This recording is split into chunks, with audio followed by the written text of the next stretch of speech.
भयानक रस। किसी भी भयानक वस्तु, व्यक्ति या कृत्य को देखकर उत्पन्न होने वाले भय को भयानक रस कहते हैं। जैसे एक इसका उदाहरण है, एक और अजगर ही लखी, एक और मृगराय, विकल बटो ही बीच में परे मूर्छा खाए। एक और अजगर जो सांप है वो है लखी है, स्थित है। एक और मृगराय, दूसरी ओर शेर है, विकल बटो ही बीच में, और बीच में जो राहगीर है वह है परे मूर्छा खाए, बीच में रहकर वह मूर्छित, बेहोशी आ रही है उसके लिए। अगला है, उधर गरजती सिंधु लहरियां, कुटिल काल के जालों से चली आ रही, फैन उगलती फन फैलाए ब्यालों सी। मतलब वहाँ पर जो सिंधु के बारे में बताया है कि उसी जल के बारे में, जल प्रलय के बारे में बताया गया कि किस प्रकार भारी मात्रा में जल किसी सर्प की भांति फन फैलाए हुए आगे बढ़ता जा है। अगला है उदाहरण, आज बचपन का कोमल गात, जरा सा पीला पात, 4 दिन सुख चांदनी रात और फिर अंधकार आ गया। मतलब ये उसमें फिर काली अंधेरी रातें हैं, आज ये बचपन है सबसे शांतिपूर्ण रहता है। ठीक है छात्रों, अब अगले वीडियो में मिलते हैं हम और रसों के साथ। धन्यवाद। रौद्र रस, अपने प्रिय की निंदा, रौद्र का स्वभाव होता है क्रोध। अपने प्रिय की निंदा, गुरुजनों की निंदा, अपमान आदि से उत्पन्न जो क्रोध होता है वह विभाव अनुभाव आदि से संयुक्त होकर रौद्र रस में परिणत हो जाता है, रौद्र रस में परिवर्तित हो जाता है। जैसे श्री कृष्ण के सुन बदन अर्जुन क्रोध से जलने लगे, सब सील अपना भूल कर तले उगल बनने लगे।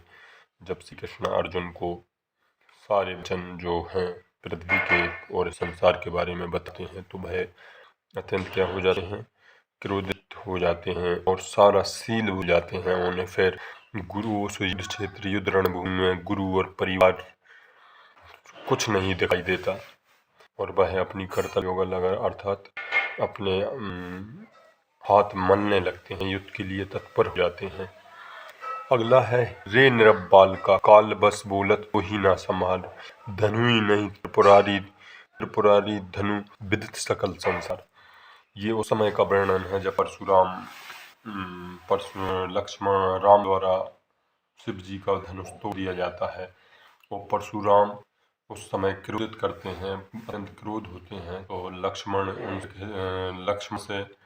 लक्ष्मण कहते हैं यह तो धनुइयाँ हमने बचपन में कई तोड़ी हैं। तो उस समय रे नरबाल का, हे राजा के पुत्र, काल बस बोलत को ही ना संभाल, मतलब तू मृत्यु के बस में होकर बोल रहा है, तुझ पे तू अपने आप को संभाल। धनुई सम त्रिपुरारी धनु विदित सकल संसार, तू यह इसको धनुइया नहीं है, यह तो त्रिपुरारी अर्थात शिव जी का धनुष है जिसको सारा संसार जानता है। यह बड़े क्रोध वचनों में वह कहते हैं। अगला उदाहरण है, खून उसका उबल रहा था, मनुष्य वह दैत्य में बदल रहा था। तो इसमें भी कौन सा रस है, रौद्र रस, कि उसका क्रोध से अपने अनिष्ट, अपने किसी अपने का अपमान होने पर उसका खून उबलने लगा था और वह मनुष्य जिस प्रकार दैत्य होते हैं, राक्षस होते हैं, उनमें बदलने लगा था। अगला जो रस है वह वीर रस है। वीर रस क्या होता है, वीर रस का स्थायी भाव होता है उत्साह। युद्ध अथवा अन्य दुष्कर, जो अन्य युद्ध अथवा अन्य जो कार्य होते हैं, दुष्कर कार्य करने के लिए उत्पन्न उत्साह से वीर रस की उत्पत्ति हुई है। वीर भी कई प्रकार के होते हैं, युद्ध वीर, धर्मवीर, दानवीर। तो यहाँ पर एक उदाहरण देखते हैं, वीर तुम बड़े चलो, धीर तुम बड़े चलो, सामने पहाड़ हो सिंह की दहाड़ हो। यहाँ पर मतलब वीर रस का जो उत्साह का संचार होता है, जिन बच्चों को सुनकर मन उत्साहित हो जाता है। अगला है, बुंदेले हर फूलों के मुँह, सुनी हमने कहानी थी, खूब लड़ी मर्दानी वह तो झांसी वाली रानी थी। फिर आगे पढ़े तो अगला है, आगे नदियां पड़ी अपार, घोड़ा कैसे उतरे पार, राणा ने सोचा इस पार, तब तक चेतक था उस पार। तो ये सारे जो वीर से परिपूर्ण कथन है। मतलब वीर, अब इसका अगर हम रस के अवयव के बारे में बताएं कि इसमें कौन कौन से होते हैं, तो जो वीर रस होता है उसमें स्थायी भाव, सबसे पहले इसका स्थायी भाव होता है उत्साह।